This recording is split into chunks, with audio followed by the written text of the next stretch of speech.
What's going on, YouTube? This is SG1 Sports here on the SEC channel at the Voice of College Football. We continue with our 2023 schedule previews. The Ole Miss Rebels are up next. Here was the schedule from 2022 for Ole Miss. You can see they played Troy, Central Arkansas, Georgia Tech, and Tulsa in the non-conference, so not a very tough non-conference schedule really there for them.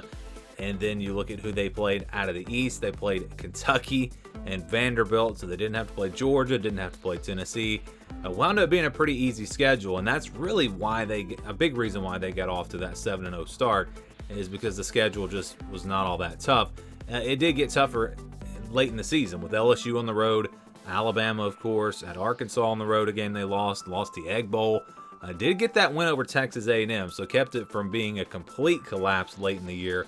But that schedule was definitely much easier in the first half than in the second half back in 2022. Let's look at who they play outside of the division in 2023. They will play Mercer, Tulane, Georgia Tech, and Louisiana Monroe. So a little bit tougher non-conference schedule here because of that game against Tulane. Not only did they play them on the road.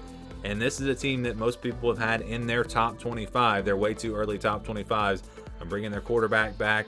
This was a team that went to beat USC just this past season in a New Year's Six Bowl. So this will be a good team. This will be a good test.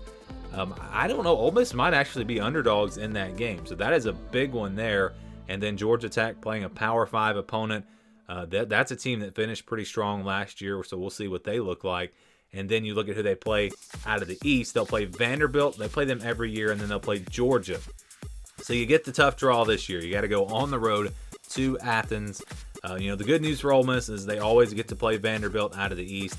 But the bad news is this year they have the absolute toughest possible game as their other game because it is a road game against Georgia. And, of course, with the divisions going away soon, we'll see maybe these schedules will change a little bit as far as who you play every year. I don't know if Ole Miss will continue to play Vanderbilt every year or not, but it's definitely an advantage for them playing the team that is usually the worst team out of the East every single year. But again, a tough draw for that other team this year playing Georgia. So let's go week by week. They will open up with Mercer on September the 2nd. And then there's Tulane on the road week 2. That is actually a huge game, potentially a top 25 matchup when those two go at it. That one's going to be a lot of fun. And then they follow that up with Georgia Tech the next week. So remember the schedule. It was easy early and then got tough late. That's really not the case this year because look, after Georgia Tech, they play in the month of September on the road at Alabama and then LSU. So by the time you get through that first month of the season, through September, you've already had to play Tulane on the road, Alabama on the road, a Power 5 opponent in Georgia Tech, and then LSU. That is a tough start to the season. After Mercer, those next 4 games are going to be very tough. And it doesn't really get a whole lot easier after that because you still have to get through some quality teams in the SEC. They'll play Arkansas the next week. That'll be a home game. That'll be a must-win. When you look at this schedule, Ole Miss has to win home games in games that they can win. They have got to win those games. So we'll see if they can knock off Arkansas. And then they get a bye week, so it's right there in the middle of the season. They'll get a bye week after Arkansas. Then it's a road game against Auburn. Now that's going to be fun. Hugh Freeze playing Ole Miss, and we just don't know what to expect from Auburn at this point. They've added a lot of players in the transfer portal. They could wind up being a good team next year, or they might, it might take some time. They might be just an average team once again. So we'll see. But that's a tough place to play.